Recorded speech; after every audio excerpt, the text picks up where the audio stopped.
Hi hello welcome to Bigg Boss 8 Telugu reviews. ఈరోజు review కూడా నేను షార్ట్ వీడియోస్ రూపంలోనే చెప్తాను. పెద్ద కంటెంట్ ఏం లేదు. యాక్చువల్ నిన్న ఎపిసోడ్ రివ్యూ నేను చేయలేదు, నేను కొంచెం బిజీ ఉండి ఇప్పుడు మళ్ళీ ఆ ఎపిసోడ్ రివ్యూ మొత్తం ఏం చేయదలుచుకోలేదు.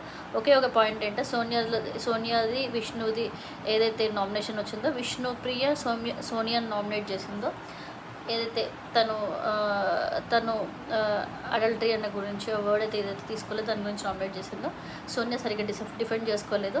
అండ్ ఇంకొకటి ఏంటంటే లైవ్లో తను కొంచెం చేయకూడని వర్డ్స్ యూజ్ చేసింది. నీకంటే ఫ్యామిలీ లేదు కానీ నాకు ఫ్యామిలీ ఉన్నారు చూస్తారు అని. బట్ ఆ మాటకి ఇంకా వేరే ఎవరైనా సరే, ఏ కంటెస్టెంట్ అయినా సరే, ఏ పర్సన్ అయినా సరే అది సింపతిగా తీసుకొని అది ఏడ్చి అది సింపతి క్రియేట్ అయ్యి ఇంకెక్కువ జనాల్లోకి వెళ్ళాలని ట్రై చేసేవాళ్ళు. బట్ విష్ణుప్రియ కామ్గా ఉంది, తనకు బాధ వేసినా కానీ తను సెటిల్డ్గా కామ్గా ఉంది.